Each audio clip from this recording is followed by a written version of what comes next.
If we are to truly become artisans and architects of our own life and existence itself, we must first accept that we are the artisan, we are the artist, we are the creator, we are gods.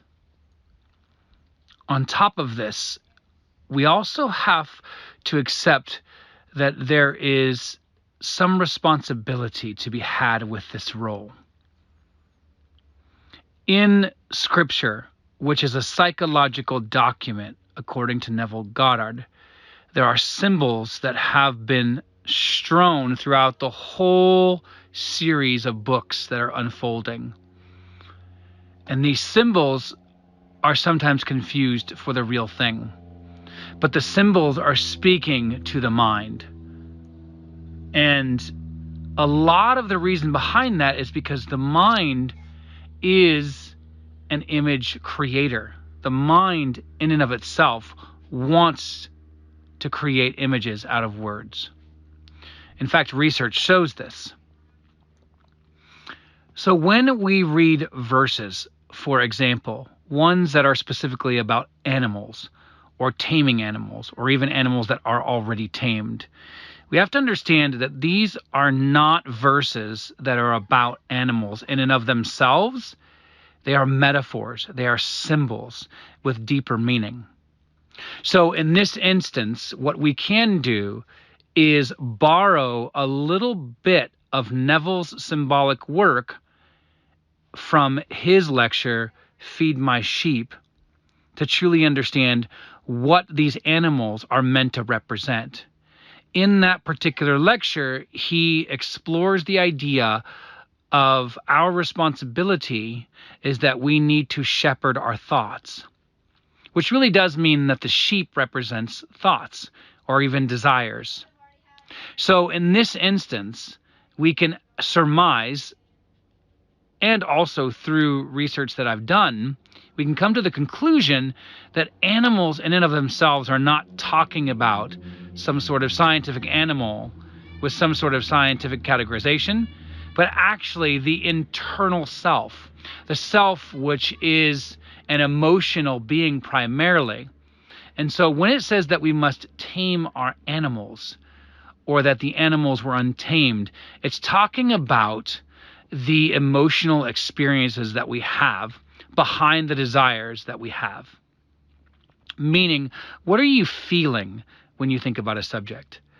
If you don't guide the emotions, then you are simply going to allow the emotions and the thoughts to combine and create whatever it is and whatever response you have towards them in your life.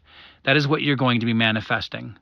And so our responsibility is to tame the animals, tame our emotions, guide them, control them, parent them, shepherd them.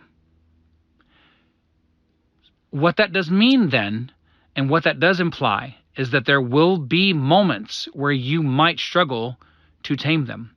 Or maybe as you're listening to this, you're in a state of someone who feels like you can't tame them. So then what you must do is you must explore what tools and techniques are out there for you. Everything from meditation to deep breathing, from exercise to therapy. Whatever tools are out there that are relevant for you, make that part of your regular practice. Because ultimately, if Scripture is a psychological document, which I agree it is, then we have to take seriously that really any of these verses that are talking about the tamed animal or taming an animal is down to us. That means we cannot allow someone else to tame the animal for us, right? So that means you cannot give your agency, your power away. You must take it back by guiding what and how your emotions are interpreting what you're seeing, feeling, tasting, touch, and hearing. This is why Neville says that you must go within. And those emotions, those senses are the ones that you want to really hone. And that's where you actually begin the process of taming the wild animals. You actively go into your imagination and begin relating in a much more positive way to any emotions or thoughts that you might have created that you are currently experiencing and you don't want to experience. But the long and short of it is this: you have the power to tame the animals and ultimately, by extension, create the life and live out a life of fulfilled desire. That's what you have within you. You have that capability to do so. If it weren't so, then the Bible would be written very differently. But the whole promise is that this being, this imaginary body called Jesus Christ, came to give you life and life abundantly.